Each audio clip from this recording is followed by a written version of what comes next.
nous sommes heureuses ce soir, puisque nous ne sommes que des sœurs sur ce plateau ce soir. Heureuses de vous retrouver dans votre émission Être une voix pour les sans-voix. C'est vraiment un grand plaisir pour nous de pouvoir passer l'heure qui va suivre avec vous tous dans la présence du Seigneur. Alors, ce soir, je suis entourée donc de trois de mes sœurs, de Nana, de Josette et de Sarah, qui travaillons toutes d'ailleurs au pain quotidien. Et si nous avons voulu faire une émission sur le social s'intitulant Être une voix pour les sans-voix, c'est d'abord parce que nous voulons informer le peuple de Dieu en fait sur ce qui se passe dans le monde, en particulier par rapport au social, à la pauvreté, à la misère, à la précarité, qui sont des thèmes très importants et qui sont aussi important parce que même si nous ne le vivons pas des fois nous-mêmes, dans notre entourage, ne serait-ce qu'en France, il y a beaucoup de personnes qui sont victimes de la pauvreté. Et dans le monde, alors n'en parlons pas, effectivement, il y a énormément de pays, en particulier en Afrique ou en Asie, en Afrique subsaharienne, qui sont vraiment touchés par ce fléau. Et c'est pour ça que le Seigneur nous a mis à cœur de pouvoir parler de ce thème-là pour que nous puissions tous ensemble en être déjà informés. Ensuite, ce qui nous intéresse, après avoir reçu l'information, c'est de savoir comment est-ce que nous pouvons réfléchir sur ce thème-là avec le Seigneur, par la parole de Dieu, savoir comment le Seigneur, en fait, finalement, qu'est-ce qu'il veut que nous comprenions au travers donc de ce qui nous permet de voir ici et là, même aux informations à la télé. Et ensuite, c'est de savoir avec le Seigneur, poussé par son esprit, comment pouvons-nous nous investir pour que le royaume de Dieu avance et que les choses changent, parce que c'est possible de faire avancer les choses dans le royaume de Dieu par rapport à la précarité, par rapport à la pauvreté, même si de nous-mêmes, quand on se regarde tout petit, on se dit « Ouh là là, c'est une montagne en face de moi, ce problème. » Et même si je posais un acte, ce serait sûrement une goutte d'eau jetée dans l'océan et ça ne représenterait rien. Eh bien non. Nous croyons, nous, que le Seigneur est capable de faire de grandes choses, même si pour nous, elles nous paraissent petites au commencement. Il ne faut jamais mépriser les faibles au commencement, parce que Dieu se sert toujours des choses viles et faibles pour pouvoir lui-même manifester sa gloire, et pour que les personnes que Dieu a utilisées ne puissent pas dire que c'est par elles-mêmes, mais qu'elles reconnaissent la main de Dieu dans ce qu'il aura fait. Donc voilà. Et ce soir, nous allons davantage nous attarder sur ce dernier pan des trois axes qui sont abordés, je dirais, dans les différentes émissions du pain quotidien, enfin d'être une voix pour les sans-voix plutôt, qui est de celui de s'investir dans le royaume de Dieu pour que l'œuvre de Dieu avance, en particulier auprès des personnes qui sont dans le besoin, qui sont démunies et qui ont besoin de Dieu d'abord, bien sûr, mais par qui en fait Dieu veut passer par son Église. Et c'est ça que nous voulons essayer de comprendre ensemble ce soir. Le Seigneur veut passer par son Église pour pouvoir agir et pour pouvoir faire avancer les choses, faire bouger les choses dans le siècle dans lequel nous sommes, même si pour nous, encore une fois, ça nous paraît être une montagne. Le Seigneur est plus grand que cela. Nous le croyons. Et donc ce soir, nous allons parler de s'investir, et ce sera au travers de ce que nous vivons, nous, au pain quotidien, en particulier au niveau de l'épicerie solidaire. Il faut savoir qu'il y a eu beaucoup de changements. Ça n'a pas du tout été une épicerie d'abord. Le Seigneur nous a fait passer par beaucoup d'étapes, je dirais, pour arriver à là où on en est aujourd'hui. Et encore, il y a beaucoup de choses à faire, il y a beaucoup de choses à mettre en place. Et nous bénissons Dieu parce que nous savons qu'il ouvre encore des portes par rapport à cela. Et donc, pour en avoir un peu l'illustration, je vais demander à Josette, qui a été là dès le commencement donc de ce projet-là, de cette idée-là, que de pouvoir apporter d'abord de l'aide alimentaire aux personnes qui sont dans le besoin. Elle était là au début, elle en a vu l'évolution. Je pense qu'elle sera très bien placée pour pouvoir nous partager ça et pour pouvoir nous instruire aussi sur la façon dont le Seigneur finalement peut travailler dans ce domaine-là. Bonsoir à tous. Je bénis le Seigneur de ce qui nous permet encore de nous expliquer et de vraiment faire connaître la pensée du Seigneur par rapport à tout ce qui est l'épicerie sociale. Oui, alors en fait, on a commencé en 2001. On était d'abord au niveau des assemblées. Donc, on a commencé en 2001. C'était au niveau de l'assemblée de Draveil. Donc, on a commencé par une banque alimentaire. À l'époque, j'étais pas encore là. J'étais pas encore là à l'époque. On a commencé par une banque alimentaire. Donc, on aidait les frères et sœurs qui étaient en difficulté. C'est vrai que comme on essaie d'encourager les personnes, même celles qui n'ont pas de papier, des choses comme ça, on a toujours eu cette optique vraiment d'aider les personnes à vraiment avoir ce côté-là alimentaire, à pouvoir avoir de quoi se nourrir malgré les difficultés. Donc, on a commencé par la banque alimentaire en 2001. Et qu'est-ce que c'est une banque alimentaire en fait? Alors, la banque alimentaire, vraiment, ça consiste à, déjà par différents biais, que ce soit par des frères et sœurs ou autres, récolter des denrées alimentaires. Et à partir de ça, on distribue aux personnes qui sont dans le besoin. Donc, c'est vraiment... on ne rentre pas vraiment dans les profondeurs. Vraiment, voilà, on voit qu'il y a un besoin, on donne de la nourriture. Voilà, c'est vraiment pour pallier à ce besoin. Donc, on a travaillé comme ça on a travaillé comme ça un bon moment. C'était jusqu'en 2010 environ. À partir de 2010, il y a cette réflexion qui est montée. Donc, on a commencé à se poser cette question d'épicerie sociale et solidaire. Parce qu'il faut savoir qu'une épicerie sociale tout court et une épicerie solidaire, ce sont vraiment des choses différentes. Et que nous, vraiment, on veut se fixer sur ce côté solidaire, déjà par notre fonctionnement et par la vision que le Seigneur nous a donnée. Je expliquerai un peu plus en détail après pour rentrer dans le détail. Donc, du coup, on s'est posé cette question. C'était depuis 2010. Donc, on a fait plusieurs recherches. On a travaillé, Sarah a pu travailler dans une épicerie sociale. On a nous-mêmes fait des recherches au niveau... il y avait Loufiane qui avait un dossier à faire justement qui était sur ce thème-là.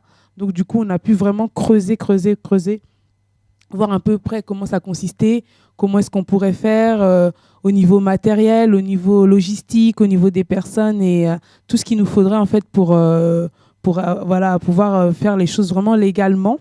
Donc, on se rend compte que c'est quand même un projet, je dirais, qui a pris une certaine envergure. Il y a eu une certaine réflexion déjà à avoir, des structures à mettre en place, des modes de fonctionnement, des modes d'organisation, un projet vraiment pour pouvoir mettre en place ce qui est là aujourd'hui. Tout à fait. D'accord. Et c'était un projet... là, quand je relisais mes feuilles tout à l'heure, je voyais en fait que nous, selon le projet qu'on avait fait, c'était depuis 2011 que l'épicerie devait être ouverte. Après, le Seigneur lui-même, il sait par où il nous fait passer. Donc, voilà. En tout cas, ce sont des choses vraiment qu'on a vraiment travaillé en amont. On a vraiment cherché à avoir le maximum d'informations sur ça. Et vraiment, on a vraiment demandé au Seigneur vraiment de nous guider vraiment pour bien savoir faire la chose vraiment le plus correctement possible. Et donc, par la grâce du Seigneur, là, en mai, au mois de mai de l'année dernière, maintenant, oui, 2013, on a pu ouvrir cette épicerie. Et donc, c'est Sarah qui a mené vraiment l'ouverture de l'épicerie à bout. C'est vrai que c'était pas quelque chose de simple parce que il a fallu mettre en place une équipe.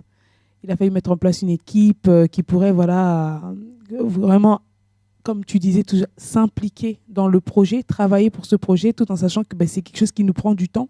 C'est pas quelque chose qu'on peut faire rapidement comme ça, entre deux portes. C'est vraiment quelque chose qui nous prend du temps, qui nous demande vraiment un investissement, vraiment même ne serait-ce que de recevoir les personnes. On reçoit des personnes avec différents cas, différents problèmes. Et il ne faudrait pas qu'on puisse les écouter qu'avec une seule oreille, mais vraiment leur montrer l'amour, vraiment être attentif, être vraiment à l'écoute de leurs problèmes. Et donc, c'était ça. Donc, on a béni le Seigneur donc depuis le mois de mai 2013. Donc, l'épicerie a ouvert. Et comme je disais tout à l'heure, à la différence d'une banque alimentaire, une épicerie sociale et solidaire, en fait, c'est une épicerie dans laquelle on va former un projet avec les personnes que l'on reçoit. Ça veut dire qu'on ne va pas juste donner des denrées alimentaires, tiens, prends ça, ça. C'est vraiment un projet qu'on veut former avec ces personnes et pour ne pas être dans l'assistanat. Et ça, c'est quelque chose qui est très important.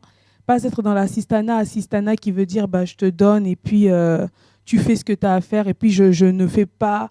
C'est pas que je ne veux pas, mais que non, ce n'est pas dans mon projet en fait de faire un suivi derrière. C'est vraiment pour un moment donné, on va donner des aliments. C'est comme on peut voir avec plusieurs associations, que ce soit les Restos du Cœur, que ce soit avec la Croix-Rouge. Voilà, c'est dans leur projet de faire comme ça. Et c'est vrai que nous, en fait, ce projet, c'était vraiment d'aider les personnes, en fait, à se sortir de cette précarité. À se sortir de cette précarité en prenant conscience, voilà, en les aidant à prendre conscience de leurs difficultés et du coup, à les aider à prendre conscience, voilà, gestion, comment gérer un budget, comment faire en sorte, voilà, de pallier à une difficulté, voilà, en travaillant, en s'impliquant. C'est vraiment une implication qui vient de notre part et c'est une implication aussi qu'on demande aux personnes que l'on reçoit. Nous, on a fait le choix de ne pas faire payer les personnes que l'on reçoit. Donc, les personnes sont servies gratuitement. Mais bien entendu, il y a un dossier qui est fait en amont avec les personnes. Ça veut dire qu'on veut quand même être un peu au clair avec les personnes. On ne vient pas parce que, on vient parce que, histoire, on a vu qu'il y avait quelque chose de gratuit quelque part, donc on vient. Non, on priorise vraiment les personnes qui ont des réelles difficultés. Parce que c'est vrai que des fois, on peut avoir une petite difficulté. Bon, on va vous recevoir aussi. On pourra donner une aide ponctuelle. Mais c'est vraiment la priorité, c'est vraiment de travailler vraiment avec les personnes qui ont ces difficultés-là pour les aider vraiment par ce biais à émerger et à sortir de leurs difficultés. C'est vraiment ça ce qui est important. Donc nous, on essaie vraiment, même si là, on est en train de réorganiser les choses parce que l'ouverture est récente. Hein, il y a beaucoup de choses qui bougent, beaucoup de choses qui changent là, avec le projet là, qui se met en place. Donc, on essaye vraiment de fixer des paniers aux personnes. Quand je dis fixer des paniers, ça veut dire qu'on va fixer une cote de prix et on va dire à la personne, voilà, par rapport aux aliments qui sont dans l'épicerie, tu peux te servir pour tel montant.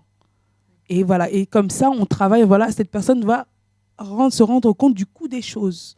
Ça veut dire que je prends des aliments, mais voilà, je prends de la viande, je prends du sucre, je prends ça me coûte ça. C'est comme ça, le jour où elle va se sortir de cette difficulté, elle a conscience que les choses se payent, qu'il y a un prix, que j'ai pris ça, voilà, j'ai un sac qui est rempli, et je l'ai rempli avec 50 €. Voilà, comme ça va l'aider à faire des calculs, à se rendre compte que c'est ça qu'il me faut, c'est comme ça que je dois faire pour pouvoir ne plus retourner encore dans cette situation-là. Savoir que le but étant d'essayer en fait d'aider finalement la personne à gérer un budget, à savoir gérer un budget. Voilà, gérer un budget. On aide aussi tout ce qui est quand on peut donner des pistes pour trouver du travail et on essaie aussi même à motiver les personnes qu'on aide qui sont vraiment dans le besoin à faire du bénévolat. Parfois avec nous, parce qu'on a, par la grâce du Seigneur, on a plusieurs partenaires qui nous aident. Notamment, on fait des opérations caddie, comme on dit, on va dans les magasins, comme on peut voir la Croix-Rouge ou autre association. Voilà, en accord avec le directeur du magasin, bien sûr, on récolte des denrées alimentaires. Et ça nécessite une présence, ça nécessite de prendre un temps dans le magasin pour, ne serait-ce que distribuer des prospectus pour que les personnes qui sont dans la surface puissent savoir qu'il y a une opération comme ça qui a lieu. Il faut rester avec les caddies, il faut ramener la nourriture à l'épicerie. Donc, il y a plusieurs choses à faire. Et donc, nous, on veut vraiment travailler avec les bénévoles pour les aider pour les bénéficiaires, pour les aider à s'impliquer dans le travail, à s'impliquer dans une vie active. Dans une vie active, ne pas rester comme ça, on m'aide et tout, j'attends. Non, vraiment d'être vraiment dans cette activité, on pourra encore en parler dans la suite. Et donc l'épicerie solidaire, c'est vraiment un lieu d'entraide, un lieu d'accueil. On accueille la difficulté, on n'est pas dans la recherche d'un profit, mais vraiment, on est vraiment dans cette recherche d'aider l'autre. Au travers, bien sûr, ça passe par le biais d'aliments, mais ça passe aussi, tout ça, c'est aider aussi à prendre conscience de la vie, à se redresser. Des fois, on est tellement dans une difficulté, on se dit que ah non, je peux pas, non, on peut pas s'en sortir. Mais là, non, on dit non, on est là pour écouter, on est là pour essayer d'évaluer la difficulté. Après, c'est clair, on ne peut pas résoudre tous les problèmes, mais en tout cas, il y a cette main tendue. Il y a cette main tendue qui est là, et c'est vraiment comme ça qu'on entrevoit ce travail. Et on peut se rendre compte effectivement, Nana, n'est-ce pas, des difficultés que peuvent rencontrer, enfin du moins du nombre de personnes qui peuvent rencontrer des difficultés et qui sont, ne serait-ce qu'en France déjà, dans une situation précaire. Oui, bonsoir. Oui, Aurélie, effectivement, donc les chiffres démontrent que la France, qui est pourtant un des pays les plus riches, compte 3,5 millions de personnes vivant dans ce qu'on appelle le seuil de pauvreté. On compte notamment 3,5 millions de personnes qui ont recours à l'aide alimentaire sous forme de bons, sous forme de colis, sous forme de repas. Donc c'est quand même alarmant de voir qu'un pays dit riche recense en son sein différentes personnes, des milliers de personnes. Au total, 9 millions de personnes vivent en France dans des situations telles que comparables à des pays en développement. Ce qui est quand même choquant pour un pays dit riche. Donc les chiffres sont assez alarmants. Et nous avons quelques chiffres qui ont été prélevés, notamment de l'INSEE, par rapport à cela. Et j'ai également voulu me renseigner un petit peu, essayer de savoir qu'est-ce qu'on entend par seuil de pauvreté. Et là, je me rends compte qu'en France, on considère au fait comme pauvre une personne dont les revenus sont inférieurs à un certain pourcentage du revenu qui est appelé revenu mendiant. Revenu mendiant, voilà. Et qu'est-ce que le revenu médian, qu'est-ce que le revenu médian? C'est un revenu au fait qui est calculé à la suite d'une division qui est faite entre une séparation égale de la population.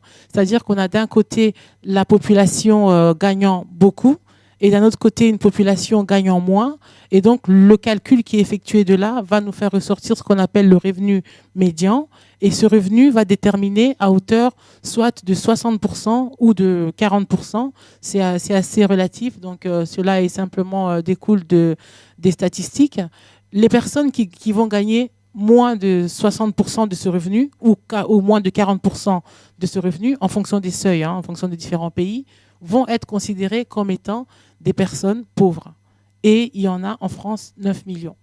Et dans les 9 millions, 3,5 millions vivent grâce à des aides alimentaires. Donc c'est assez alarmant.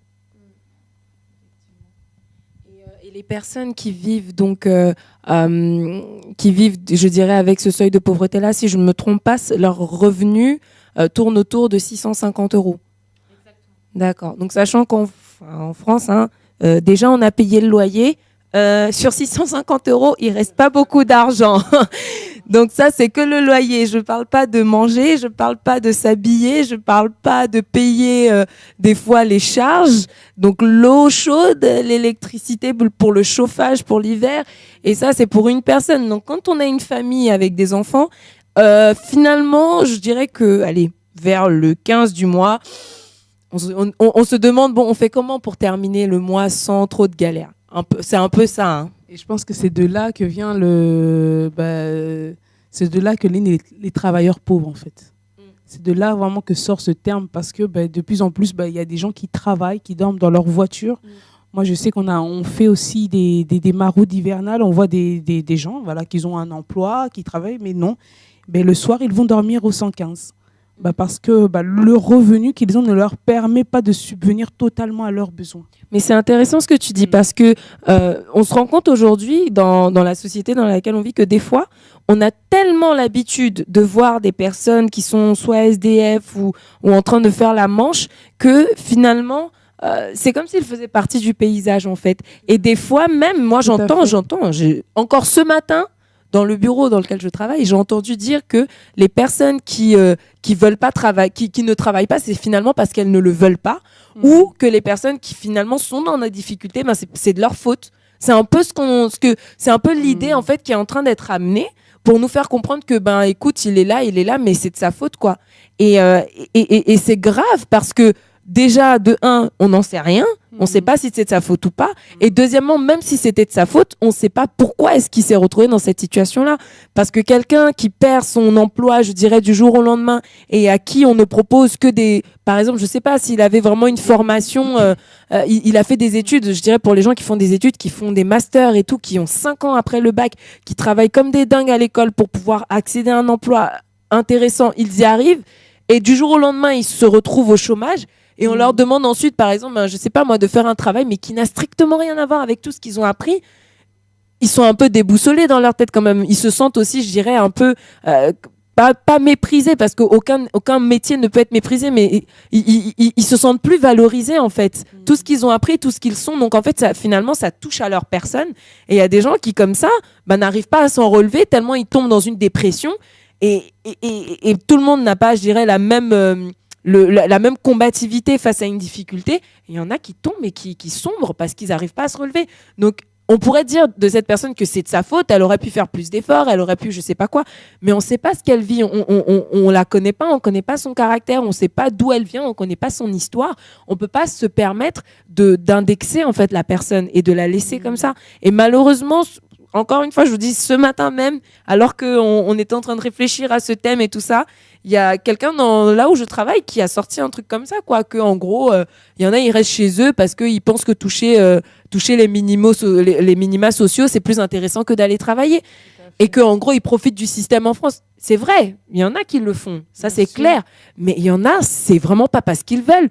Il y en a, c'est parce qu'ils ont, par exemple, il y a des femmes qui sont seules avec leurs enfants, à qui on demande d'aller travailler très loin de là où par exemple, le Pôle emploi va leur proposer un travail vraiment très loin de là où elles vivent. Comment elles font pour gérer avec un bébé? Comment elles font pour gérer avec leur famille, leur vie de famille? Ce qu'on leur demande de faire, c'est pas possible. Et c'est pas qu'elles ne veulent pas, mais c'est qu'il y a des moments où c'est difficile de joindre les deux bouts, même dans les situations qu'on peut leur proposer qui paraîtraient être bonnes pour elles. Et ça m'a profondément choquée parce que je me suis rendu compte en fait que la société actuelle dans laquelle on vit, parce qu'elles se sent impuissantes de ne pouvoir aider les gens, de ne pouvoir trouver une solution à ce que représentent, je dirais, les personnes qu'elles rencontrent dans la rue, qui leur renvoient en pleine face le fait que votre société, finalement, elle n'est pas si bien que ça parce qu'on est censé pouvoir vivre convenablement, mais finalement, il y a beaucoup de pauvres au milieu de vous.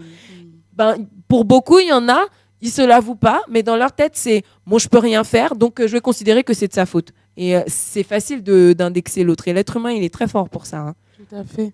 Et c'est pour ça, même nous, hein, même chez nous, tu sais, en tant que chrétiens, on retrouve ce genre de propos. Et ça, c'est des choses, moi, qui m'attristent vraiment profondément parce qu'on ne prend pas le temps de parler avec les gens. J'ai eu une bonne expérience là ces derniers temps. J'ai beaucoup travaillé auprès des SDF et des personnes démunies qui sont dans la rue. Et franchement, des fois, on se dit, waouh, moi, comment je fais pour m'en sortir, quoi? Parce que quand tu entends la personne en face de toi qui a un boulot, elle a un boulot, mais elle n'a pas trouvé de logement. Elle ne trouve pas de logement. Les fiches de salaire qu'elle a ne lui permettent pas de trouver un logement. Pour accéder à des HLM, c'est difficile, on le sait. Et c'est tout le sens qu'a l'épicerie à ce moment-là. C'est vraiment un lieu où on va aider ces personnes, on va les encourager dans leur démarche. Bien, et du fait déjà pendant un certain temps, parce que nous, le suivi qu'on fait avec les personnes, c'est sur une période de 3 mois. Bien entendu, au bout de ces 3 mois, on réévalue les situations, on voit si on peut continuer ou si la personne a réussi à se redresser. On essaie d'évaluer les situations et on se dit que il faut avoir cette oreille, il faut avoir cette écoute, cette compassion pour accueillir les personnes. Se dire que ce n'est pas parce que moi aujourd'hui je ne suis pas là qu'un jour ça ne peut pas m'arriver. Et on sera heureux de pouvoir avoir en face de nous des personnes qui nous écoutent, qui nous reçoivent. Et de ne pas dévaloriser les gens en leur disant « ouais, de toute façon, toi tu vas chercher des choses gratuitement là-bas ». Non, c'est quelque chose, c'est vraiment un tremplin. Ça, c'est important de le considérer comme un tremplin. Ce n'est pas parce qu'on accueille ces gens que nous, on est meilleurs ou que moi, j'ai tout chez moi. Non, j'accueille parce que le Seigneur me donne cette capacité de le faire. C'est le Seigneur qui crée en nous le vouloir et le faire. Ce n'est pas nous qui sommes meilleurs que personne, mais il nous donne vraiment la capacité de pouvoir faire ça, de pouvoir faire ce pas vers les autres. Et c'est pour ça. Et encore samedi, je recevais une dame qui me disait mais qu'elle avait honte. Et je lui ai dit mais pourquoi avoir honte? Qui je suis pour que toi tu puisses avoir honte devant moi? Qui je suis pour que toi tu puisses avoir honte devant moi? C'est pas parce que moi je suis pas. Je lui ai dit, ça aurait pu être l'inverse. J'aurais pu être en face de toi. Mais les circonstances font que non, c'est moi qui t'accueille. Mais ça aurait pu être le contraire. J'ai dit, bénissons seulement le Seigneur, parce que c'est lui qui permet qu'au jour d'aujourd'hui, un projet que nous avions vraiment à cœur depuis 2010, on le voit se concrétiser, comme ça, en 2013. Et le Seigneur savait que il y aura ces enfants, il y aurait des personnes qui auraient besoin de ce service. Et ça, c'est important vraiment. Sarah, tu veux rajouter quelque chose? Oui, parce que je voulais ajouter, quand tu parlais qu'il faut se mettre aussi à la place des personnes. Parce que dans le milieu où je travaille actuellement, donc je travaille dans un hôtel social, donc je reçois des personnes de différents horizons. Donc, et en parlant, en discutant aussi avec ces personnes, en leur demandant tout simplement, sans discrétion, enfin, par quoi vous êtes passé, qu'est-ce qui vous est arrivé pour en arriver jusqu'ici, sans logement. Pourtant, ce sont des personnes avec un travail, une famille, aux alentours. Mais en fait, je me rappelle, il y avait une dame qui me disait, ma fille, sache bien que dans la vie, rien n'est acquis. Rien n'est acquis. Ce sont des personnes qui avaient des situations, qui avaient de bons emplois, mais une situation, une maladie, un accident, une mauvaise décision, tout simplement aussi. Parce qu'on peut prendre de mauvaises décisions dans la vie, mais que la vie peut basculer du jour au lendemain. Donc aussi, quand les personnes qui sont dans le besoin viennent nous voir ou peuvent s'approcher de nous, ou qu'on puisse rencontrer dans la rue tout simplement, on ne peut pas les juger. Parce que hier, ils pouvaient être à notre place et demain, nous pouvons aussi nous retrouver à leur place. Donc la meilleure des solutions, en fait, déjà quand des personnes comme ça viennent s'approcher de nous ou qu'on puisse rencontrer dans notre entourage, c'est de ne pas les juger, mais c'est plutôt de les comprendre et de les aider à s'en sortir, en fait. Et à mieux comprendre leur situation, déjà à les écouter, parce que ce sont la plupart maintenant des personnes comme ça à qui arrivent des coups durs. Ils se referment sur eux-mêmes. Et du coup, ils se cloisonnent. Quand ils se cloisonnent, ils s'isolent. La plupart se suicident. La plupart, on entendra plus tard que telle personne est partie, que telle personne a fait un acte misérable. Et on se rendra compte, on entendra, non, parce qu'elle avait un problème d'argent, elle avait des dettes, ou elle était sans abri, mais la famille, les amis n'étaient pas au courant. Donc, parce que la société nous met aussi un objectif, un idéal, c'est qu'on doit être bien, on doit avoir une maison, tout le monde doit avoir accès à la propriété, j'ai un travail, la routine que tout le monde se plaint, métro, boulot, dodo, tout le monde aimerait l'avoir quand même, cette routine, métro, boulot, dodo, se plaindre de son travail, se plaindre de son quotidien.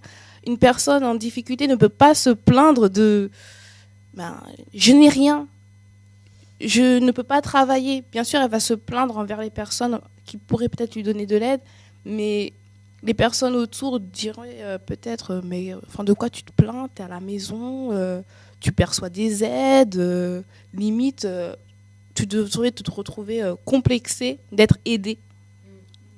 Et c'est en maintenant, donc du coup, beaucoup de personnes ont honte de venir recevoir de l'aide parce qu'ils estiment que non, on doit se débrouiller tout seul, on doit réussir de soi-même. Voilà, j'ai pris une mauvaise décision dans ma vie, j'assume et c'est à moi toute seule de remonter la pente. Parfois, non, on ne peut pas. Et certes, l'État, dans sa devise, met liberté, égalité, fraternité, mais dans la parole, c'est ça aussi. C'est la fraternité, la solidarité envers les uns, envers les autres. Et vraiment, de ne pas regarder à nous-mêmes, mais de se mettre aussi à la place des autres personnes, de temps en temps, en fait. S'oublier un peu, de se mettre à la place des personnes qui sont dans le besoin pour mieux les aider, en fait, tout simplement. Donc c'est vraiment sur ce point que, comme on en discutait, je voulais vraiment appuyer dessus. En fait, qu'on arrête cet égoïsme, cet individualisme, de penser qu'à soi-même, mais vraiment de penser d'abord aux autres quand on veut aider et pas à mieux, se mettre. J'aime bien quand tu disais, Josette, à la personne que ça aurait pu être différent. Parce que souvent aussi, parfois, l'erreur qu'on peut faire quand on veut aider une personne, c'est qu'on reste sur notre position. Moi, je suis bien, mais toi, tu es bas. Voilà, faut que tu remontes, faire comme ci, faire comme ça. Enfin, limite infantisant la personne. Infantiliser la personne. C'est ça les dérives. En fait, c'est ça les dérives de l'assistanat. Voilà. C'est ça les dérives de l'assistanat parce que la personne va se croire diminuée. Ou va se croire peut-être, voilà, moi on m'aide, moi je ne peux pas trop parler, je ne peux pas trop m'exprimer, déjà on me donne quelque chose. Non, c'est pour ça qu'on n'a pas voulu former notre projet autour de l'assistanat. Par exemple, ce qu'on avait pu faire avant autour de la banque alimentaire, on a vraiment voulu former un projet qui consiste vraiment à aider les personnes à aller de l'avant vers une autonomie, vers une réinsertion, comme on peut dire, hein, comme on dit, se réinsérer, hein, ça veut dire reprendre un rythme lambda. Et ça, c'est très important. Oui, je voulais rebondir également sur ça, Josette, ce que tu viens de dire, ainsi que Sarah. On compte en France 1,8 million de personnes qui disent ne pas avoir mangé au moins un jour depuis les 2 dernières semaines. 1,8, un repas. Simplement un repas, même pas convenable, simplement un repas. Il y a 1,8 million de personnes qui disent que dans les 2 dernières semaines précédant donc l'enquête qui a été menée, elles n'ont pas mangé pendant au moins un jour. Et voilà. Nous chrétiens, je pense que plutôt que, comme disait Sarah, d'enfoncer l'autre, essayons plutôt de faire une introspection en soi-même. Mettons-nous à la place de l'autre pour voir ce que vit l'autre effectivement et pour pouvoir être cette main tendue. Plutôt que d'enfoncer la personne, soyons plutôt une main tendue pour cette personne, un tremplin de redressement pour cette personne. Parce que sans le vouloir, ne serait-ce qu'au travers d'un regard, ne serait-ce qu'au travers d'un mot lancé comme ça à la rigolade ou à la dérive, on peut blesser la personne et constituer un frein pour cette personne qui a pourtant derrière elle toute une famille à nourrir. La personne pourrait maintenant se cloîtrer, être bloquée, je sais pas, et ne plus vouloir aller vers cette main tendue avec son caddie, prendre la nourriture pour ses enfants, pour sa famille. Donc je pense que nous, chrétiens en tout cas, soyons interpellés parce que nous sommes la lumière du monde. Nous sommes encore dans ce monde pour éclairer ceux qui sont dans les ténèbres. Faisons attention à nous déjà et au travers de nous, il y aura plusieurs vies qui seront sauvées. Je tenais simplement aussi à rebondir sur ce que Josette disait tout à l'heure en disant que lorsque les personnes viennent à l'épicerie, elles prennent des denrées d'une valeur, par exemple, tu avais dit de 50 €. Elles ne payent pas 50 €. C'est gratuit.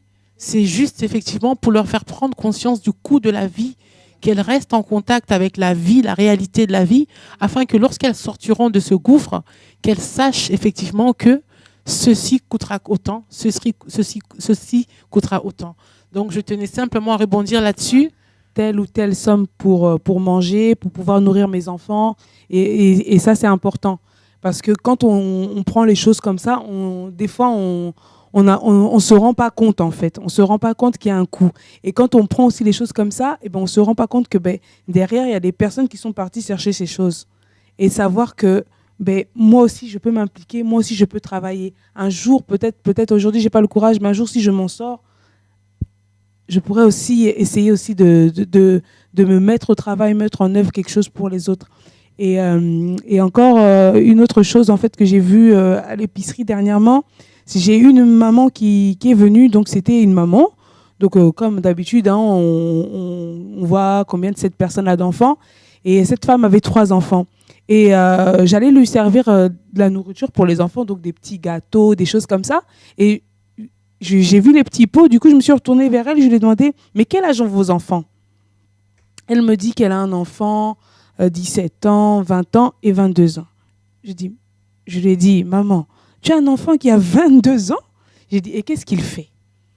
Elle dit « Oh, il reste toujours à la maison, il dort, il fait rien. » J'ai dit « Envoie-le-moi.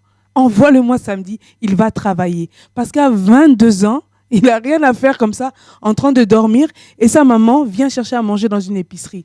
En pleine forme comme ça, il faut qu'il travaille. Et c'est ça, en fait, l'optique de l'épicerie. C'est d'essayer d'aider cette femme parce qu'elle n'arrive pas, elle est seule avec ses enfants, elle n'arrive pas peut-être à gérer ce jeune garçon. Voilà, de l'envoyer vers nous, qu'on puisse lui parler, le conseiller, qu'on puisse lui dire, samedi, on va aller chercher des denrées alimentaires. Viens avec nous.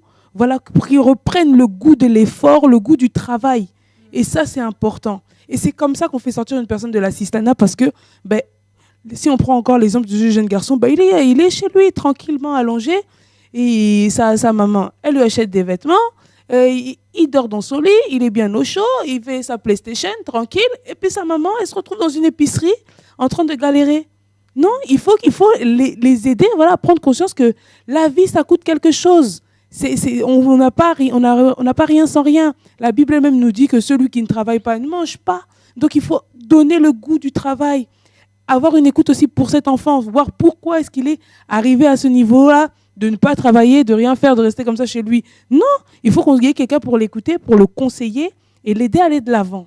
Et ça, c'est vraiment, c'est ça, l'épicerie. On est une famille. On est vraiment une famille. On veut recevoir les gens comme des frères, comme des sœurs. Voilà. Je bénis vraiment le Seigneur pour cette œuvre, Josette. Et c'est vraiment ça, en fait. Comme disait tout à l'heure Aurélie, s'inscrire dans la durée. C'est vraiment s'immerger totalement dans ce projet, pas le regarder d'un œil extérieur, mais c'est se mettre à la place des personnes, les accompagner. Et c'est surtout leur apprendre comment pêcher. Pas seulement leur fournir ce pain, ce poisson au quotidien et tout cela.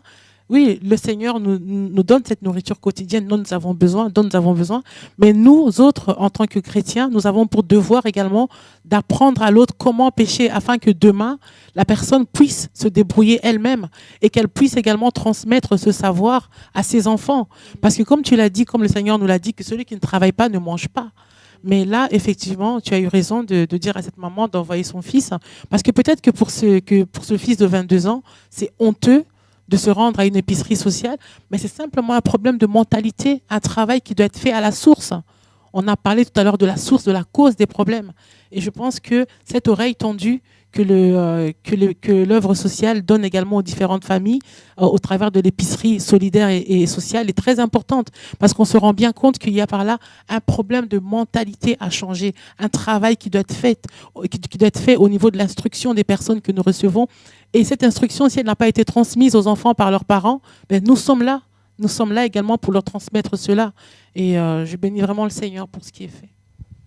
Parce qu'il faut se rendre compte effectivement que, en fait, aider, je dirais, à la pointe, c'est-à-dire de façon occasionnelle ou lorsque le besoin se fait ressentir seulement, aider quelqu'un, c'est pas que c'est mauvais, hein, ça n'a rien à voir, au contraire, c'est quelque chose de bien, si on peut le faire, faut le faire, il n'y a aucun souci. Mais là où en fait, je me suis rendu compte effectivement, et c'est ce que tu soulevais tout à l'heure, par rapport à l'assistanat, c'est qu'en fait, on n'aide pas cette personne à sortir de son problème. On l'aide juste à pallier aux conséquences de ce problème-là. Donc en fait, au final, on n'est pas en train de pouvoir aider durablement, comme le disait Nana tout à l'heure, dans la durée, une personne, mais on est en train de l'aider seulement de façon occasionnelle, et parce que là, c'est vraiment chaud, c'est vraiment compliqué, et il faut faire quelque chose. Donc, je le répète, l'aide d'urgence, par exemple, est extrêmement importante. On le voit dans le monde quand il y a des catastrophes naturelles, par exemple. L'aide d'urgence, c'est la première chose qu'il faut amener, c'est la première chose à faire, mais c'est aussi en faisant ce pas-là qu'on se rend compte en fait des dégâts qu'il y a sur place. Et c'est en s'attardant un peu plus qu'on se demande, mais attends, là on leur amène à manger, là on leur donne de l'eau, mais on s'en va, nous, dans 2 semaines, ils vont faire quoi? Comment ils vont faire? Quelqu'un qui a tout perdu, tu lui dis, reconstruis ton pays. Oui, d'accord, t'es bien gentil, mais on commence par où? J'ai même pas les moyens, je sais même pas par où on passe. Enfin, voilà. Alors que si moi j'ai la connaissance et je dis, écoute, pour construire une maison, faut commencer par les fondations, faut enlever le sable, faut creuser profondément, faut mettre du ciment, Si moi je les aime et que je lui dis, bon, écoute, moi j'ai fait ma part, hein, t'allais mourir tout de suite là, donc j'ai préféré te donner à manger parce que je voulais pas que tu meurs là tout de suite, hein, pour pas qu'on dise qu'on n'a rien fait quand même. Donc on a fait quelque chose. Par contre, maintenant vous vous débrouillez, quoi. Ouais, bon, d'accord. Donc c'est pour dire que effectivement c'est une bonne chose, mais en réalité, ça n'est que le début. Et ça, il faut vraiment en prendre conscience.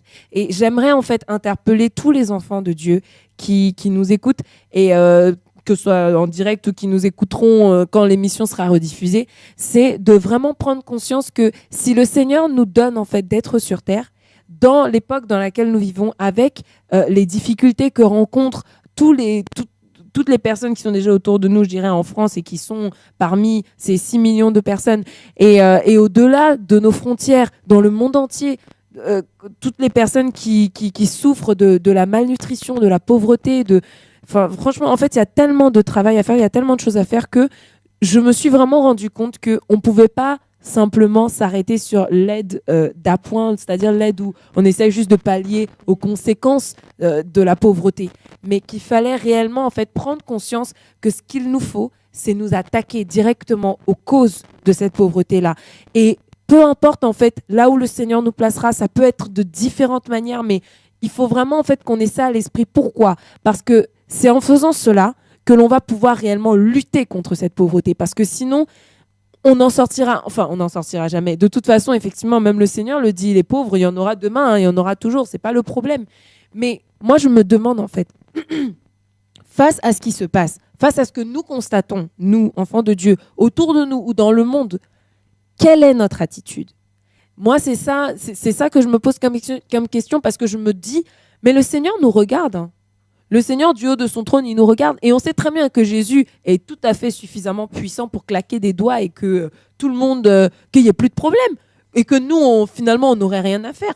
Parce que pour l'instant, beaucoup d'entre nous, on se dit, bon, on aide un peu et puis et on s'assoit là et puis voilà, on a fait notre part, quoi, on a fait notre petit truc. Mais le Seigneur, lui, il nous regarde et il se dit, oui, mais tu pourrais faire tellement plus. Tu as des connaissances dans tel domaine. Tu pourrais travailler et apporter, je sais pas, même en informatique, je sais pas, peut-être que quelqu'un parmi nous qui regardons là travaille dans l'informatique et qu'il pourrait mettre en place un logiciel qui pourrait apporter vraiment une aide incroyable à un pays qui est en sous-développement pour une entreprise, par exemple, qui veut vraiment se développer, qui va permettre à toute sa région de se développer pour faire sortir de la précarité les personnes qui vont y travailler dans cette entreprise. Même si c'est ça, nous on a l'impression que c'est rien et on pense que comme c'est pas lié à un verset biblique, on n'est pas en train de faire l'œuvre de Dieu. Mais au contraire, le Seigneur nous donne des talents, nous donne des capacités dans nos domaines. Quand le Seigneur nous permet en fait de faire un travail, quel qu'il soit, hein, quel que soit, même, je me parle à moi-même, là je suis en train de vous parler. Mais moi je travaille par exemple dans l'hôtellerie-restauration. Le Seigneur sait pourquoi il a mis ça en moi parce que au départ j'allais faire des études de commerce dans une grande école et voilà. Mais finalement le Seigneur a mis ça en moi et je me suis dit bon bah c'est ce que je vais faire. Et donc je l'ai fait.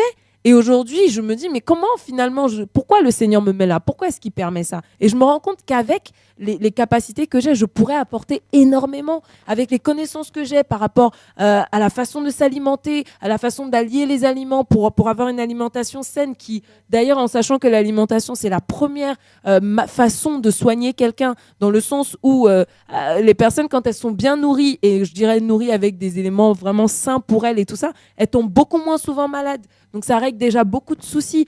Et ça, c'est des choses, on ne se rend pas compte en fait que le Seigneur les a mises en nous.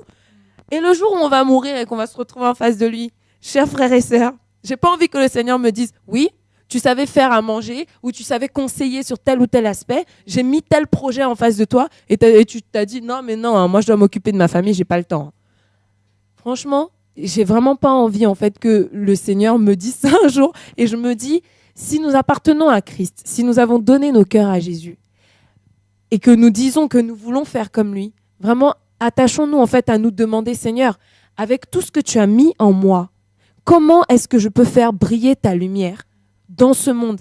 Et sincèrement, quand on se rend compte des besoins actuels, qui d'ailleurs, pour le dire sincèrement, par rapport à 1990 par exemple, il y a beaucoup d'aspects de la pauvreté qui ont reculé, hein.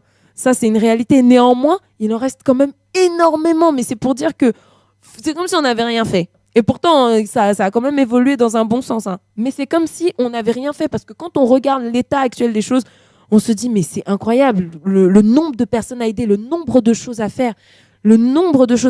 Quand on se rend compte que et sincèrement, ça m'a touchée aussi parce que je me suis dit, c'est incroyable qu'on ne se rende pas compte de ça.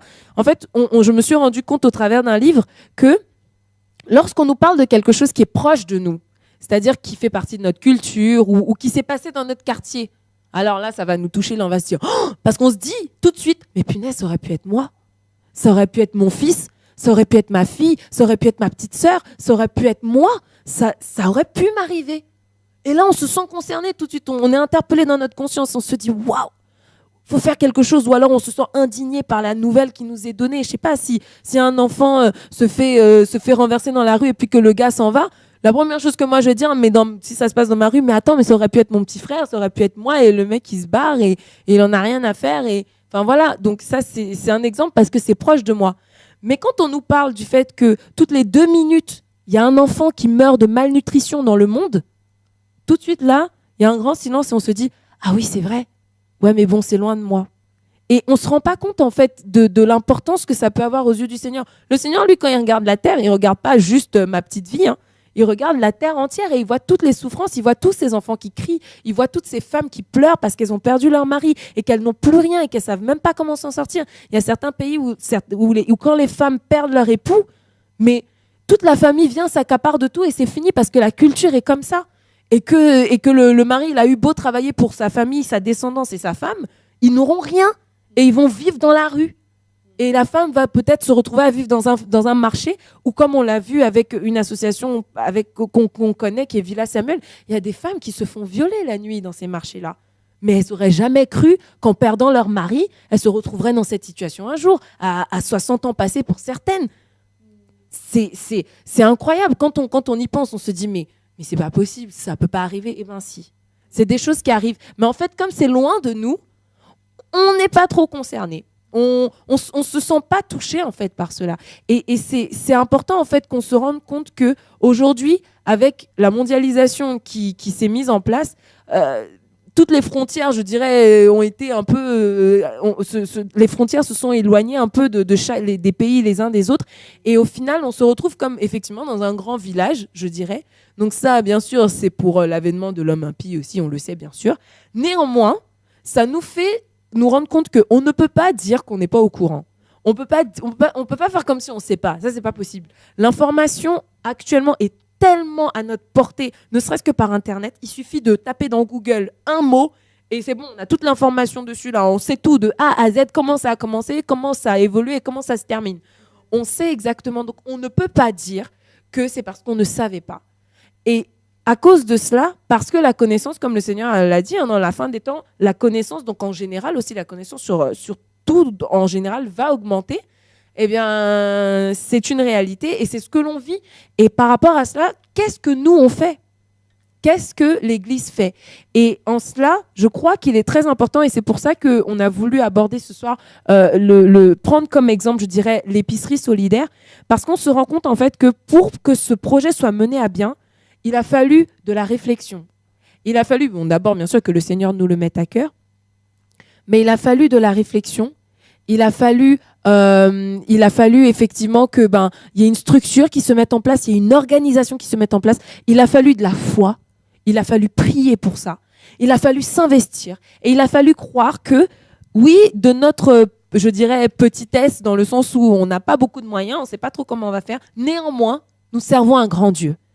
Et nous savons que Dieu n'aime pas voir l'homme dans la souffrance. Il n'aime pas voir l'homme qui a faim et qui ne sait pas comment il va manger et qui, pour certains, aimerait ne pas voler, mais qui finalement se retrouvent à voler parce qu'ils ne savent pas comment ils vont manger. Et ça, c'est des choses, même moi, la dernière fois, j'y réfléchissais et le Seigneur m'a interpellée. Il m'a fait me rendre compte, Aurélie, toi, si tu n'avais pas à manger tous les jours, tu pourrais voler pour ça. Et je me suis dit, Seigneur, moi ? Non, c'est pas possible. Il m'a fait comprendre que si... Et il m'a dit, mais tu t'es jamais retrouvé dans cette situation. Tu sais pas ce que c'est. Tu sais pas ce que c'est que d'avoir faim et de pas savoir quoi faire. Et là, la seule chose que j'ai pu dire à Dieu, c'est Seigneur, merci parce que je t'ai rencontré, que je connais un peu ta parole, que peut-être ça m'aurait gardé. Parce que si je connaissais pas Dieu, c'est sûr que j'aurais volé.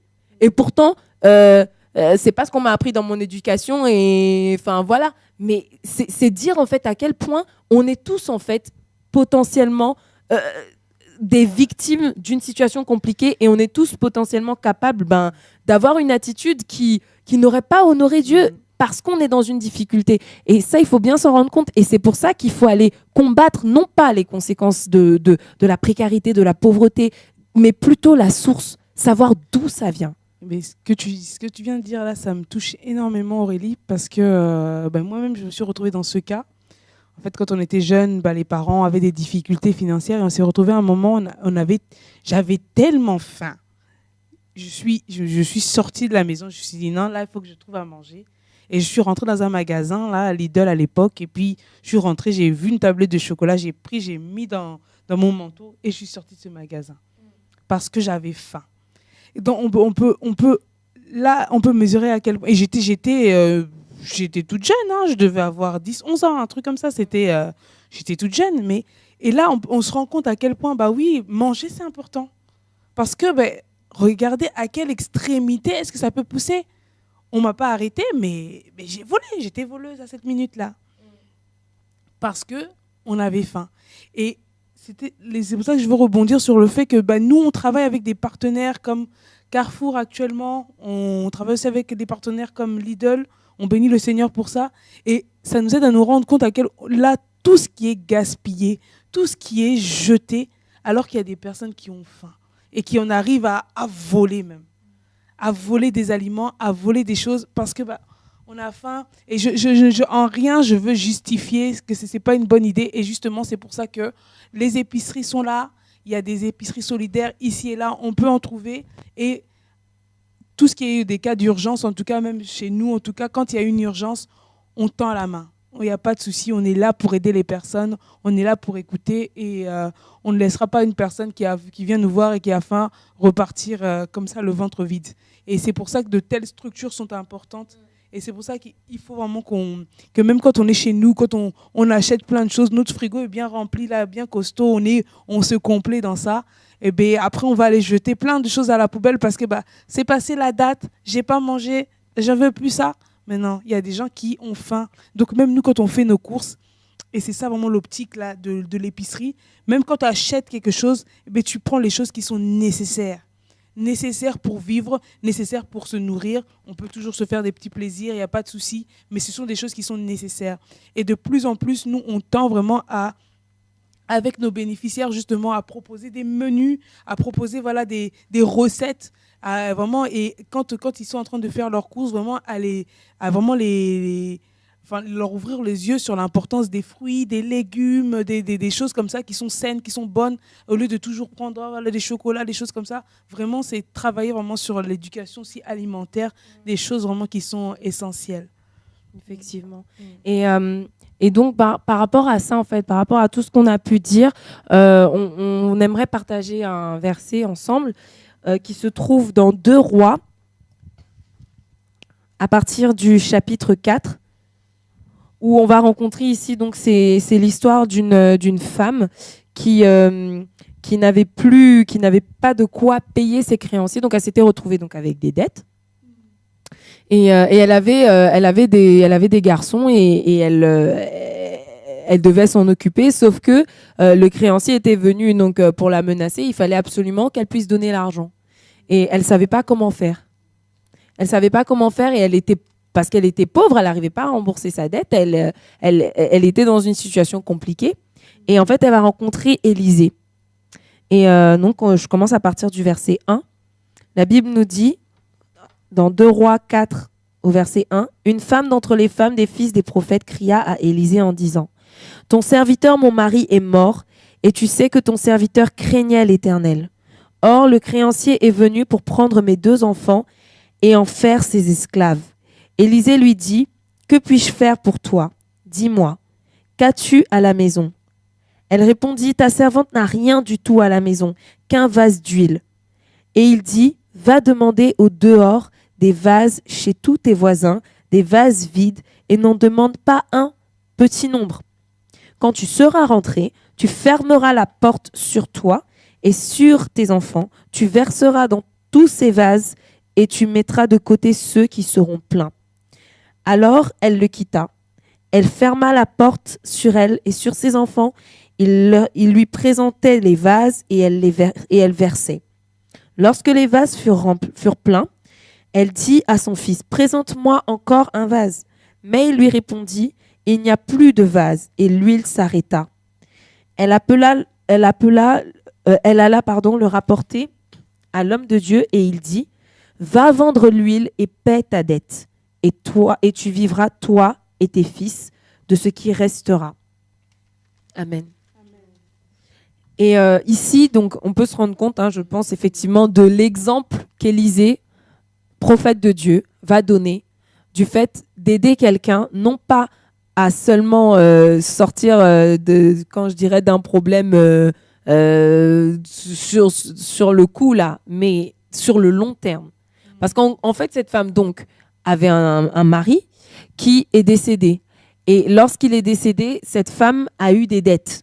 Je ne sais pas si c'est parce que son mari n'avait pas eu le temps de tout rembourser ou si c'est elle-même, on ne sait pas. Ici, la Bible ne nous dit pas. Néanmoins, elle avait une dette et elle ne savait pas comment elle allait rembourser cette dette au point où ses créanciers lui ont fait comprendre, écoute, si tu ne nous rembourses pas, on prend tes fils et ils vont travailler pour nous pour pouvoir rembourser ta dette. Concrètement, c'est un peu ça, quoi. Parce qu'on veut notre argent et tu nous le rends pas, donc on va prendre ce que tu as, et ce que tu as, ce sont tes fils. Et cette femme désespérée va avoir la très bonne idée d'aller vers quelqu'un qu'elle savait être de Dieu, qu'elle savait, cette personne, elle savait qu'Élisée craignait l'Éternel et qu'Élisée pourrait peut-être lui apporter une solution. Et donc, elle est allée vers lui et Élisée va lui demander « Qu'est-ce que tu as ?» Et la dame va commencer par dire « Mais j'ai rien », en croyant effectivement qu'elle n'avait rien. Mais ce n'était pas vrai. Parce qu'en réalité, il lui restait quelque chose. Elle avait donc ce vase avec de l'huile dedans. Et elle, pour elle, ça n'avait pas de valeur. Elle pensait que ça ne pourrait servir à rien. En tout cas, sûrement pas à rembourser cette dette. Pour elle, c'était trop petit pour pouvoir rembourser sa dette, pour pouvoir combler le problème qu'elle avait. Donc pour elle, elle était perdue, elle était finie. Et en ce qui la concernait, à part si Dieu faisait quelque chose, il pouvait rien se passer de bon pour elle, quoi. Ça allait mal se terminer et ses fils allaient être pris comme esclaves. Et on voit ici qu'Élisée va lui demander de faire confiance à Dieu. Élisée va lui demander de croire que... Et quand je le lisais encore là, je me suis dit, Seigneur, mais cette femme, quelle foi, hein, de prendre ses deux... Elle écoute le prophète, elle prend ses deux fils, elle dit, bon, on rentre à la maison, on fait comme le prophète, il a dit. Je me suis dit, mais c'est waouh. Mais en même temps, on se rend compte aussi que parfois, on arrive dans des moments où il faut qu'on soit vraiment au bout du bout pour se dire, bon, de toute façon, là, j'ai plus le choix. Vaut mieux écouter ce que Dieu est en train de dire parce que sinon, je vais pas y arriver, quoi. Donc, malheureusement, c'est des choses qui peuvent arriver, mais je crois que le Seigneur aussi permet parfois ces situations-là. C'est pour ça que des fois, il y a des personnes qui sont dans la précarité. C'est pas qu'il faut pas les aider, mais c'est que le Seigneur, en fait, a peut-être permis qu'ils passent par là pour leur apprendre quelque chose. Et cette femme-là, c'était son cas ici. Elle n'avait pas d'autre choix que d'écouter ce que l'homme de Dieu allait lui dire, parce que de toute façon, il n'y avait pas d'autre option, là. C'était ça ou rien. Donc je pense que, comme elle, moi, j'aurais sûrement fait pareil.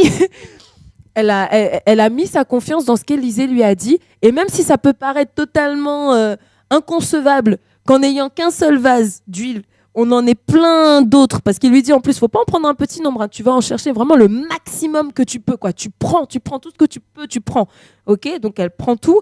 Et effectivement, ça peut paraître inconcevable, bien sûr, avec notre entendement, de se dire qu'avec un seul vase, elle va remplir, peut-être qu'elle en a eu 100 ce jour-là, je ne sais pas, qu'elle va remplir une centaine de vases d'huile comme si l'huile allait se démultiplier par elle-même. Mais c'est ce que Dieu a fait. Et on se rend compte qu'il n'a pas essayé de lui dire simplement, je ne sais pas moi, je vais rembourser ta dette moi-même, ou c'était un homme de Dieu, hein, il aurait peut-être pu, je ne sais pas, dire une parole ou jeter un bout de bois. Voilà. Il y aurait pu y avoir un miracle ou bien voilà. Ça aurait pu être ça, hein. Mais ça n'aurait pas nécessité à cette femme-là en fait de quelque part se tourner vers Dieu. Et là, elle a pas eu d'autre choix. Et elle a vu donc ce que Dieu avait accompli. Et ça, n'importe qui vit ça, on est tous d'accord qu'on se dit waouh, mon Dieu de gloire, mais t'es grand, quoi. Et pour rebondir sur ça, là concrètement, on voit un cas où ce n'est pas de l'assistanat. Élisée, il a demandé à cette femme de faire quelque chose. Donc, elle a dû faire un effort, elle a dû faire un travail. Elle est partie, elle a cherché ici et là avec ses fils, ils ont cherché des vases. Donc, il lui a pas dit, ça lui est pas tombé du ciel, comme on vient de dire. Voilà, elle a fait un effort. Elle est partie chercher les vases. C'est elle qui l'a fait. C'est pas lui qui est parti le faire. C'est elle qui a fait cet acte-là. Elle est partie chercher les choses, donc elle a travaillé. Et après, il lui a fallu qu'elle commence à verser l'huile. Elle a versé. On ne dit pas le nombre de vases que ses fils ont récoltés. Peut-être qu'il y en avait 100, peut-être qu'il y en avait, on ne sait pas. Donc, tant qu'il y avait les vases, elle versait. Donc, elle a fait un effort. Donc, Élisée, non seulement il a aidé pour trouver une solution à son problème, mais il lui a aidé en la faisant participer. Elle était participante dans cette aide. Elle n'était pas inerte comme ça. Elle a participé, elle a travaillé pour arriver à un résultat. Et le résultat, par la grâce du Seigneur, c'était un résultat durable parce qu'il nous dit que tu vivras avec tes fils de ce qui te restera. Donc, il va lui rester quelque chose qui va lui permettre de continuer à vivre et à vivre dans la paix. Voilà, c'est important. Effectivement. Vraiment que Dieu soit béni parce qu'on se rend compte que finalement, c'est cette pensée, en fait, cette façon de travailler, cette façon d'aborder le problème de la pauvreté, de la précarité, de la misère, donc par là, de vouloir aider des personnes à se sortir de là, passe vraiment par le fait de ne pas seulement pêcher du poisson pour nourrir quelqu'un, mais d'apprendre à la personne à pêcher pour lui permettre elle-même dans la suite de pouvoir continuer sa route et de pouvoir aller plus loin et de ne pas s'arrêter dans l'assistanat, tout simplement. Donc voilà. Vraiment que le Seigneur soit béni. Tiens. Je voulais juste rebondir sur ce passage qui me parle assez, effectivement. Et je voulais juste dire au fait qu'à l'instar de cette femme, elle a reçu la parole du prophète Élisée. Elle a cru en cette parole. Elle a mis sa foi en cette parole. Elle est partie. Elle a mis en œuvre les paroles qu'elle avait reçues. De la même manière, notre Dieu est un Dieu générationnel. Nous, en tant que chrétiens, nous savons que c'est Dieu qui crée en nous le vouloir et le faire. Il nous donne la capacité de faire les choses.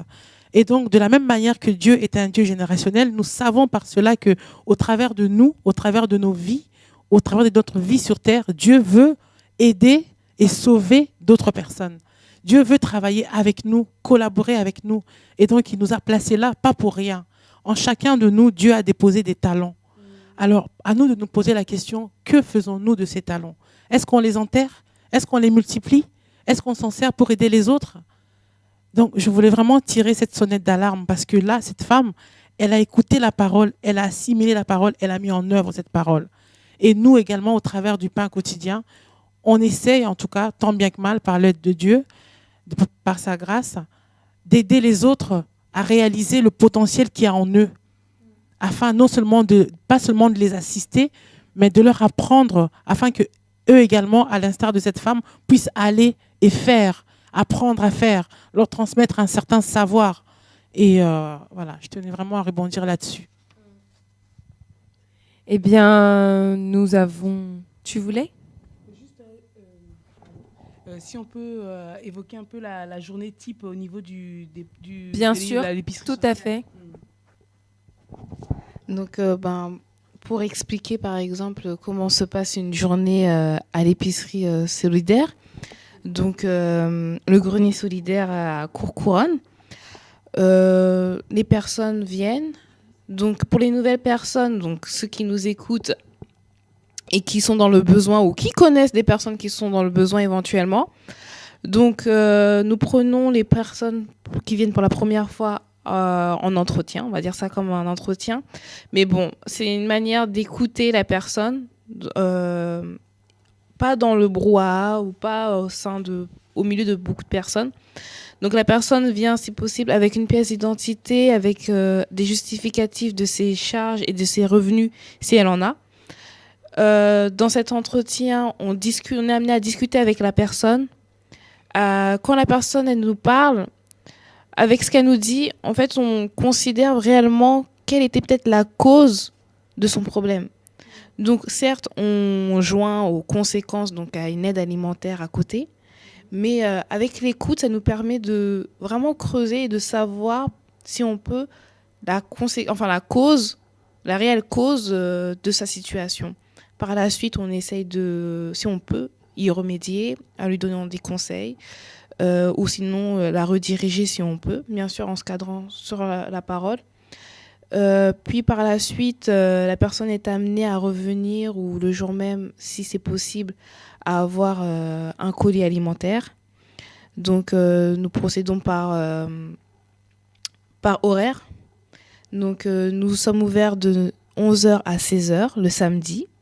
Donc, nous recevons les nouvelles personnes également ce samedi. Et nous aurons aussi prochainement, donc à partir du dimanche 18 janvier, les personnes qui sont bénéficiaires déjà au sein de l'épicerie pourront faire un deuxième passage, pour venir chercher des denrées alimentaires. Donc, les personnes viennent avec leur caddie, leur sac, leur chariot. d'abord prennent un temps pour avoir une petite collation, pour partager, discuter avec les personnes aussi qui sont déjà présentes avec nous. Ça nous permet aussi de discuter de tout et de rien, de l'actualité, de savoir comment ils vont. Et après, ils ont un passage à l'épicerie où là, justement, comme expliquait Josette, donc on leur propose des denrées alimentaires, du frais, des conserves, comme une épicerie, un magasin normal. Nous avons tout reconstitué, donc les étagères, frigo, congélateurs. Et donc, nous leur proposons des denrées alimentaires. Ils font leur choix et donc voilà. Merci beaucoup pour toutes ces informations et j'espère effectivement qu'elles vont pouvoir servir au plus grand nombre. Si jamais quelqu'un a une question par rapport à ce qui a pu être dit ou un témoignage aussi par rapport à ce qu'on a partagé ce soir, surtout n'hésitez pas, d'autant qu'on va bientôt terminer. Donc c'est un peu maintenant ou jamais. Je rigole. Non, je rigole. Non, mais vous pouvez appeler maintenant. Donc voilà, au 01 64 98 90 45. Je répète, 01 64 98 90 45. Donc voilà. N'hésitez surtout pas à appeler et puis si vous avez aussi besoin d'aide, si vous avez besoin donc que Josette ou Sarah puissent répondre à l'une de vos questions ou prendre rendez-vous, avoir plus d'informations sur l'endroit exactement où ça se trouve, n'hésitez pas à nous appeler et aussi vous pouvez aussi, enfin il faut savoir que vous pouvez aussi avoir accès à de l'aide juridique, à une assistance juridique, donc qui travaille directement en lien avec le grenier solidaire pour permettre bien de pouvoir travailler plus en profondeur, comme on a essayé de le partager pendant cette émission, sur les causes donc de la précarité, de la pauvreté que l'on peut rencontrer déjà en France, puisque c'est là où nous sommes, mais donc voilà, et non pas seulement sur les conséquences, et de pouvoir donc vraiment apporter une aide durable pour les personnes qui s'adressent à nous, par la grâce du Seigneur, bien sûr, avec tout son conseil et sa parole, pour amener donc toutes les personnes qui ont besoin d'aide à en trouver. Donc voilà. Et juste pour revenir à ce que disait Sarah, on n'est pas là pour être intrusif ou pour chercher à creuser les vies des gens, non. Quand on dit vraiment qu'on aide sur une situation, nous on veut vraiment aider, par rapport à la difficulté de la personne, la soutenir, lui apporter une aide alimentaire, lui apporter un conseil. Et c'est pas vraiment... on veut que tout le monde se sente à l'aise vraiment quand il vient et qu'on n'est pas là pour trifouiller, pour aller chercher des choses cachées ou je sais pas quoi. Non, on est vraiment là pour apporter cette aide ponctuelle et soutenir à ce moment-là. On n'est pas dans un jugement, on est vraiment dans un accompagnement. Et là, moi, j'y tiens vraiment à ça, on n'est pas là pour faire l'assistanat, on te donne ça et tout, pour prendre les gens, pour des gens de rien. Non, vraiment pour accompagner. Et moi, je travaille dans la petite enfance et il y a souvent une phrase qu'on dit, là, c'est un auteur, je ne sais pas si vous connaissez, c'est Loxy, c'était un orphelinat dans les pays de l'Est, en fait, et on dit en fait souvent « aide-moi à faire seul ». Et je pense que c'est ça pour moi l'autonomie, c'est aider à faire seul. C'est aider quelqu'un à aller de l'avant. Et ça, c'est vraiment un truc, c'est quelque chose vraiment qui est très, pour moi, c'est très évocateur et ça retrace même le pourquoi je travaille même dans cette œuvre, quoi. C'est ça. Voilà. Amen. Donc voilà. Non, je voulais juste par rapport à Josette pour préciser que les personnes qui sont accueillies au niveau de l'épicerie, que ce soit comme Aurélie a dit tout à l'heure, chrétiens, non chrétiens. Enfin, je voulais juste que Josette puisse nous préciser là-dessus. Oui, on accueille tout le monde, hein, ça, il n'y a pas de souci. Et comme on travaille vraiment, on est autonome dans notre travail, on accueille même les personnes qui viennent d'autres départements, il n'y a pas de souci par rapport à ça. Donc, on nous, c'est comme ça qu'on veut présenter le Seigneur. Hein? Oui, que ce soit des musulmans, des bouddhistes, il n'y a pas de... Vraiment, on ne fait pas de... Non, nous, on vient pour accompagner les personnes. Et puis, si les personnes acceptent le Seigneur, on bénit Dieu et puis on y va. Il n'y a pas de problème. De toute façon, à aucun moment, on ne cache notre identité. On est des chrétiens sur les fascicules qu'on donne aux personnes pour les inviter à venir. Elles savent qu'on est chrétienne. Même les personnes musulmanes qui viennent à l'épicerie savent qu'on est chrétienne. Et on témoigne toujours du Seigneur, comme il dit, en toutes circonstances. S'il y a une porte qui s'ouvre ou s'il y a un petit passage, on glisse Jésus, il n'y a pas de problème. Tout à fait. Tout à fait. On est ouvert, justement, au contraire. On veut faire des nations, des disciples. Donc, on est ouvert à ça. Il n'y a pas de problème. Oui, il faut savoir qu'effectivement, c'est aussi un biais par lequel le Seigneur passe pour pouvoir toucher les personnes. Parce que vous vous rendez bien compte que quelqu'un qui est dans une difficulté et qui voit en face d'elle quelqu'un qui s'investit, quelqu'un qui elle comprend pas pourquoi, mais cette personne, elle est vraiment investie pour elle. Et là, la personne en face, elle va se trouver touchée. Elle va se dire, mais finalement, pourquoi vous faites ça? Pourquoi tu fais ça pour moi? Je me rappelle d'une dame, elle était tellement dans la difficulté, il lui manquait tellement d'aliments que elle a cherché sur Internet, elle a trouvé le pain quotidien. Et puis le même jour, on a préparé un petit panier pour elle. On est allé jusqu'à chez elle pour lui déposer, parce qu'à l'époque, on avait juste une banque alimentaire au niveau des assemblées. Et elle ne venait d'aucune assemblée. C'était une femme tunisienne. Et elle nous a dit, si c'est ça, là, Jésus que vous servez, moi, je veux bien servir Amen. Jésus. Amen. Et ça nous avait beaucoup touchés et encouragés. Amen. Voilà. Je crois qu'on a un appel, on a une personne en ligne. Allô? Oui, allô? Allô, bonsoir. Bonsoir. Je bénis le Seigneur pour tout ce qu'il fait au travers de ce ministère. Amen. Je vous assure, je suis toujours bénie quand je suis les émissions de l'association, et chaque fois le Seigneur construit quelque chose dans mon cœur. Je sens beaucoup de choses dans le cœur. Je me dis, Seigneur, comment je vais faire, par où je vais commencer, mais je dis, si vraiment c'est ta volonté, tu me guideras et tout. Je rends grâce au Seigneur pour cette œuvre. Hein. Je suis sûre qu'il y a beaucoup de gens qui écoutent et qui reçoivent beaucoup dans le cœur, et le Seigneur agit, c'est vrai, le Seigneur agit. Et voilà, c'est vrai que je voudrais juste dire quelque chose par rapport à quelque chose qui a été dit à propos des souffrances que le Seigneur permet parfois dans nos vies pour nous enseigner quelque chose. Et moi aussi je suis passée par là, j'ai connu la faim. Alors que j'étais dans une famille, on manquait de rien, mais le Seigneur a permis qu'on connaisse une situation qui a fait que j'ai dormi affamée. Et je bénis le Seigneur parce que à l'époque je le connaissais, et alors que mes frères et sœurs étaient là à se lamenter, voilà, pourquoi on est arrivé à cette situation, et vous qui êtes là, qui ne faites que prier, et moi, l'amour du Seigneur grandissait dans mon cœur pendant cette période de souffrance. Amen. Et un jour j'ai dit, Seigneur, je peux connaître la faim, je peux connaître la nudité. Je vous assure, j'ai manqué même l'argent pour payer un ticket pour prendre un bus. Et donc ça fait qu'aujourd'hui, quand je vois une personne en difficulté, je me dis, j'ai connu ça. Et j'ai un autre œil justement sur la souffrance. Et un jour, j'ai dit, Seigneur, ça y est, j'ai compris, je ne t'abandonnerai pas.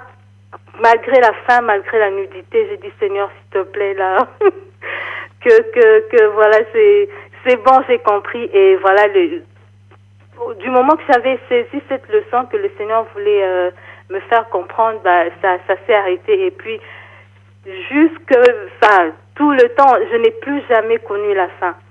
Et moi, particulièrement, j'ai deux fois un souci par rapport aux gens qu'on peut rencontrer dans la rue. parfois je me dis, voilà, un jour j'ai entendu Aurélie qui disait, elle a l'habitude justement, au lieu de donner de l'argent, mais de donner quelque chose à manger. Et moi, j'ai cette difficulté-là de me dire, mais si je donne de l'argent, est-ce que cette personne n'achètera pas des cigarettes, la drogue? Parce qu'on en voit justement qui consomment de la drogue, qui fument. Et je me dis, mais est-ce que ça m'arrive franchement de passer. Quand je n'ai pas quelque chose voilà, à manger, ça m'arrive de passer. Et je suis dans le sud, hein, on est, excusez-moi le terme, un peu envahi par les Roms. Alors c'est des familles qui sont dans la rue avec des enfants. Et je me dis, mais qu'est-ce que je peux faire? Parce que on voit ces personnes se retrouver dans des réseaux. En fait, il y a une personne qui est comme leur chef, qui les envoie. Et parfois, ces personnes utilisent des moyens qui sont pas bien, comme prendre des bébés. Hein. Enfin, on voit des femmes avec des bébés. Et parfois, ces bébés, c'est comme s'ils sont tout le temps endormis. Et il y a même les autorités qui ont rédigé des courriers en disant que c'est possible que ces bébés soient drogués pour que, voilà, qu'ils soient dociles comme ça. Et moi, je me dis, mais que faire devant une situation comme ça, où c'est vraiment un réseau, c'est pas des gens qui manquent vraiment de l'argent, parce qu'après, on les voit dans des situations confortables, assis dans des restaurants en train de bien manger, et on se dit, mais est-ce que c'est vraiment un besoin ou c'est de l'arnaque? Alors ça, c'est quelque chose qui me bloque un peu. Alors par rapport à ça, déjà c'est bien que tu te poses la question et que tu te demandes, mais qu'est-ce que je peux faire? Parce que c'est en se posant la question que le Seigneur peut nous mener à une réflexion avec lui. Et au travers de sa parole, au travers de différentes situations, il peut nous dire, ben voilà ce que j'attends de toi, voilà ce que j'aimerais que tu fasses. Mais au-delà de ça, faut bien en fait se rendre compte que en tant qu'enfant de Dieu, le Seigneur nous a donné son esprit. Il nous a aussi donné d'être sensibles. Donc, il faut bien sûr aider les personnes, mais il faut aider. La Bible dit que la bonne volonté, c'est bien quand ça peut donner ce dont ça dispose. C'est-à-dire que si on n'a pas, on peut pas donner. Enfin, quand je dis on peut pas donner, comment m'exprimer? Alors que pour être bien équilibré, hein. Alors, si on n'a pas, on peut pas donner à d'autres, vu que il faut déjà se gérer, je dirais, soi-même. Mais malgré ça, étant enfant de Dieu, ben le Seigneur, des fois, on n'a pas beaucoup, mais Dieu peut nous mettre à cœur d'aider quand même quelqu'un. Parce que c'est son œuvre, et en fait c'est là où c'est important en fait, bien de porter l'œuvre du Seigneur par rapport aux nécessiteux dans son cœur, pour que au moment venu le Seigneur nous guide, tout simplement. Il y a des personnes qui sont effectivement, je suis tout à fait d'accord avec toi, moi aussi j'ai vu ce reportage sur les familles roms qui ben pour certaines les enfants sont finalement exploités, ils sont pas voilà, ils sont victimes finalement de ce qui leur arrive, et parce que ce sont leurs parents qui les exploitent pour ça. Donc c'est clair qu'il y en a, et c'est pour, enfin en l'occurrence moi, hein, mais ça c'est moi. C'est pour ça que moi je préfère donner à manger plutôt que de l'argent, parce qu'au moins à manger, je sais que c'est lui qui va manger. Je sais qu'il va pas prendre l'argent ni pour faire quelque chose, enfin s'acheter soit de la drogue, soit autre chose comme tu disais, soit rapporter à des gens qui vont le battre parce qu'il a pas assez rapporté, et que c'est pour ça qu'on l'engage, quoi. Alors que s'il a mangé, au moins si lui il avait faim, il a mangé pour lui à ce moment-là, quoi. Donc voilà, mais après ça c'est pour moi, mais tout le monde n'est pas, faut pas le prendre comme une règle non plus, parce que il y a des moments où Dieu peut me pousser à donner de l'argent, à dire ben là t'as 5 € dans ta poche, là tu donnes à cette personne. Ben, je lui donne à ce moment-là, parce que c'est ce que le Seigneur m'a demandé. Donc faut être équilibré en fait, et avec Dieu il y a pas de règle exacte. Il y a des situations et il y a une disposition de cœur à agir de telle ou de telle façon selon ce que le Seigneur inspire. Donc voilà. Donc faut. Oui, je pense qu'il faut toujours être prudent, faut faire attention à ce qu'on fait, mais en tout cas, il faut se laisser conduire, voilà, comme tu disais, par Dieu. voilà, si on est touché par une situation, on prie et puis on voit comment le Seigneur te conduit. Après, quand tu rencontres une personne dans la rue, bon, tu vois, si tu sens que tu vas lui donner un truc, quelque chose à manger, ben, tu peux lui donner à manger. Si tu as 1 euro, ben, tu vois, mais c'est vrai que souvent, il faut pas, enfin moi en tout cas pour ma part, j'essaie de pas voir, à part vraiment que le Seigneur m'éclaire, mais sinon j'essaie pas de regarder derrière la personne en fait. À comprendre, ça veut dire j'essaie pas de voir est-ce qu'elle me ment, est-ce qu'elle me dit non. J'essaie vraiment d'être dans la simplicité et que je me dis que bon, c'est l'amour du Seigneur et on ne soupçonne pas le mal. Et après, bon, si on voit qu'il y a des magouilles ou bien que ces personnes font les choses d'une façon ou d'une autre, le Seigneur nous donne aussi à discerner et à faire attention à ce qu'on fait, ça c'est sûr. Mais en tout cas, faut rester dans la simplicité, vraiment dans ce que, comme tu dis, ce que le Seigneur t'a donné de comprendre. Essaie vraiment de marcher par rapport à cette vision que le Seigneur t'a donnée et puis ce sera simple, quoi. Et puis ça évitera d'aller trop loin ou de te retrouver dans des pièges avec des personnes qui voilà, n'ont pas de bonnes dispositions. D'accord. Merci, soyez toutes bénies. Amen, toi aussi. Merci. Et juste avant de finir, excusez-moi, je sais que c'est la fin.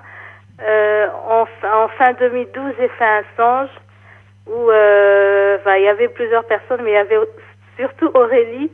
Et depuis, le Seigneur me demande de bien l'observer. Je ne sais pas qu'est-ce qui va se passer, mais c'est déjà peut-être par rapport à cette œuvre, parce que c'est vraiment au travers de cette œuvre que j'ai été vraiment touchée par rapport aux pauvres. Je ne sais pas qu'est-ce qui se passera après, mais ben voilà. Ok. Gloire à Dieu. Au revoir. Au revoir.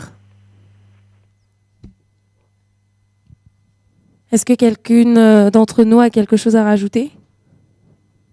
Non. Non. Eh bien, dans ce cas, notre émission donc touche à sa fin. Nous sommes vraiment très heureuses d'avoir pu partager ces moments avec vous, d'avoir pu partager la parole. Chacun a eu sa part, je pense. Moi, la première. Je bénis Dieu. Et donc voilà. Et vraiment.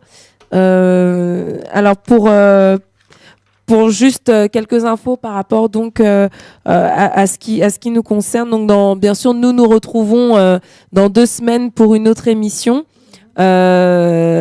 Probablement, si le Seigneur le permet, bien sûr, nous aurons sur notre plateau Michel Sig, donc qui travaille à No Limites pour les Kids. C'est une association qu'on a déjà reçue ici qui s'occupe d'enfants garibous. Donc plus précisément, ce sont des enfants qui sont initiés plutôt à la mendicité qu'autre chose, parce que leurs parents en fait les confient à des marabouts, et ces marabouts là, et en l'occurrence dans l'Afrique de l'Ouest où ça se passe, les marabouts sont très respectés, sont pris pour des grands sages, sauf qu'ils prennent ces enfants là et ils en font leurs esclaves pour mendier dans la rue.